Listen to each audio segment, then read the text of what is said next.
Hello കൂട്ടുകാരെ, ഇന്ന് നമുക്ക് twin flame journey related videos, tarot card readings, current energy updates ഇതൊക്കെ കാണുന്നത് കൊണ്ട് നമ്മളുടെ ജേർണിക്ക് അത് ഹെൽപ്ഫുൾ ആണോ എന്ന് മനസ്സിലാക്കാം.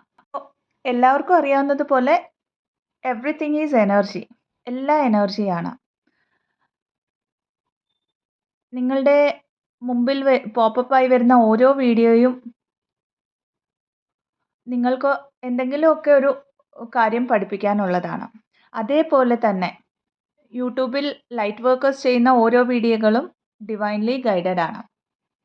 എന്നാൽ ഇതിൽ ഓരോരുത്തരും ഷെയർ ചെയ്യുന്നത് അവരുടെ ജേർണിയിൽ അവർ എക്സ്പീരിയൻസ് ചെയ്തിട്ടുള്ള കാര്യങ്ങളാണ്. അതായത് എക്സാമ്പിളിന് യൂണിയനിൽ വരാത്ത ഒരാൾ ഉണ്ടെങ്കിൽ യൂണിയൻ ഒരിക്കലും നടക്കില്ല എന്നേ പറയുള്ളൂ. അത് യൂണിയനിൽ വന്ന ഒരാളാണെങ്കിൽ യൂണിയൻ നടക്കുമെന്നും പറയും. അപ്പോൾ ഇതിൽ നമ്മൾ എന്താണ് പഠിക്കേണ്ടത്? ഇതിൽ നമ്മൾക്ക് ആവശ്യമുള്ള കാര്യങ്ങളെ മാത്രം നമ്മൾ എടുക്കുക. അതായത് ആ ഒരു വീഡിയോയുടെ എസെൻസിൽ നമുക്ക് ആവശ്യമുള്ള കാര്യങ്ങൾ എത്രത്തോളം ഉണ്ടോ അത് മാത്രം നമ്മൾ ആക്സെപ്റ്റ് ചെയ്യുക.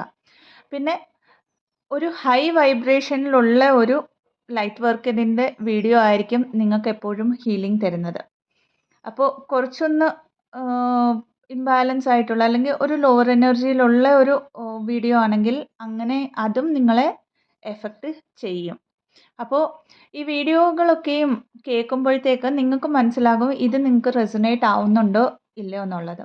അപ്പോൾ റെസൊനേറ്റ് ആവുന്നില്ല, നമ്മളുടെ ഉള്ളിൽ നിന്നും വേണ്ട എന്ന് പറയുകയാണെങ്കിൽ തീർച്ചയായിട്ടും അതിനെ അവിടെ സ്റ്റോപ്പ് ചെയ്യുക. നമ്മൾ കുറച്ചൊക്കെ ഹീലായി കഴിഞ്ഞ് ഒരു ബാലൻസ്ഡ് സ്റ്റേജിലൊക്കെ വരുമ്പോൾ നമ്മൾ പിന്നെ കൂടുതലായിട്ട് വീഡിയോസിൻ്റെ മേളിലൊന്നും ഡിപ്പെൻഡൻസി കാണിക്കില്ല. പിന്നെ അടുത്ത കാര്യം ഇതിൽ പറയാനുള്ളത്, നിങ്ങൾക്ക് റെസൊനേറ്റ് ആവുന്ന വീഡിയോസിൽ പല പല കാര്യങ്ങൾ നിങ്ങൾക്ക് പഠിക്കാനുണ്ടായിരിക്കാം. അതൊക്കെയും പറ്റുന്നിടത്തോളം നോട്ട് ഡൗൺ ചെയ്ത് വെച്ചിട്ട് ഇംപ്ലിമെൻ്റ് ചെയ്യുക. കാരണം നമ്മൾ രാവിലെ തൊട്ട് വൈകിട്ട് വരെ വീഡിയോസ് കണ്ടാൽ നമുക്കപ്പോൾ തോന്നും നമുക്കെല്ലാം മനസ്സിലായി, നമ്മൾ എന്തൊക്കെയാണ് ചെയ്യേണ്ടത് എന്നൊക്കെ. പക്ഷേ പിന്നെ നമുക്കത് അറിയില്ല, അല്ലെങ്കിൽ മറന്നു പോകും. ഇത് കാണുന്നത് കൊണ്ട് നമുക്ക് ഉപയോഗമില്ല. നമ്മൾ അതിനെ പ്രാവർത്തികമാക്കുന്നതിലാണ് നമുക്ക് ഹീലിംഗ് കിട്ടുന്നത്. അൾട്ടിമേറ്റ് ആയിട്ട് നമ്മൾ നമ്മളെ ഹീൽ ചെയ്യുമ്പോഴാണ് നമ്മൾ നമ്മളുടെ ബെസ്റ്റ് വേർഷനിൽ വരുന്നത്. അതേപോലെ തന്നെ ടാരോട്ട് കാർഡ് റീഡിങ്സും അല്ലെങ്കിൽ കറണ്ട് എനർജി അപ്ഡേറ്റ്സും ഫ്രീക്വൻ്റ് ആയിട്ട് നമ്മളുടെ മുമ്പിൽ വരാറുണ്ട്. ഇനിഷ്യൽ സ്റ്റേജിൽ ഞാനും കുറേ മാസങ്ങൾ ഈ ടാരോട്ട് കാർഡ് റീഡിംഗ് ഒക്കെ കണ്ട് സമയം കളഞ്ഞ ഒരാളാണ്. അപ്പോൾ ഇത് കാണുമ്പോൾ നമുക്ക് അപ്പോൾ ഒരു റിലീഫ് തോന്നുമെങ്കിലും നമ്മളുടെ ഉള്ളിലുള്ള ആ മുറിവ്, ആ ഒരു അപ്സെറ്റ് അതങ്ങനെ കിടക്കുകയാണ്. അതിനെ നമ്മൾ ഹീലാക്കുന്നില്ല. അതിന് ജസ്റ്റ് മുകളിൽ നമ്മൾ ആരോ പറയുന്ന ഒരു കാര്യം, കളക്റ്റീവായിട്ട് പറയുന്ന കാര്യമാണത്. അത് നമുക്ക് റെസൊനേറ്റ് ആവാം, അല്ല അതാവാം. സോ ഇത് കേട്ടിട്ട് നമ്മുടെ അപ്പം റിലീഫിന് പോകാതെ നമ്മളുടെ ഉള്ളിലെ മുറിവുകളെ ഹീലാക്കാൻ നോക്കുമ്പോഴാണ് നമ്മൾക്കത് യൂസ്ഫുള്ളായിട്ട് വരുന്നത്. അതേപോലെ തന്നെയാണ് കറണ്ട് എനർജി അപ്ഡേറ്റ്സും. കറണ്ട് എനർജി അപ്ഡേറ്റ്സ് എന്ന് പറയുന്നതും കളക്റ്റീവിലായതുകൊണ്ട് തന്നെ അത് ഈ ചാനലിൽ ഒരു പക്ഷേ ഞാനൊരു അപ്ഡേറ്റ് ഇടുകയാണെങ്കിൽ 1000 പേര് കാണുന്നുണ്ടെങ്കിൽ അതിലൊരു 400 പേർക്ക് റെസൊനേറ്റ് ആവാം, അല്ലെങ്കിൽ 300 പേർക്ക് റെസൊനേറ്റ് ആവാം. അതെല്ലാവരുടെയും എനർജി ആയിരിക്കില്ല.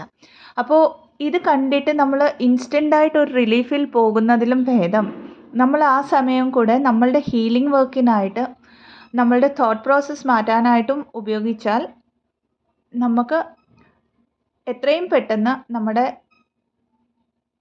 പ്യൂരിഫിക്കേഷൻ, സോളിൻ്റെ പ്യൂരിഫിക്കേഷൻ ചെയ്യാൻ പറ്റും. ഇന്ന് തന്നിരിക്കുന്ന ഇൻഫർമേഷൻ എല്ലാവർക്കും ഉപയോഗപ്രദമാണെന്ന് വിശ്വസിക്കുന്നു.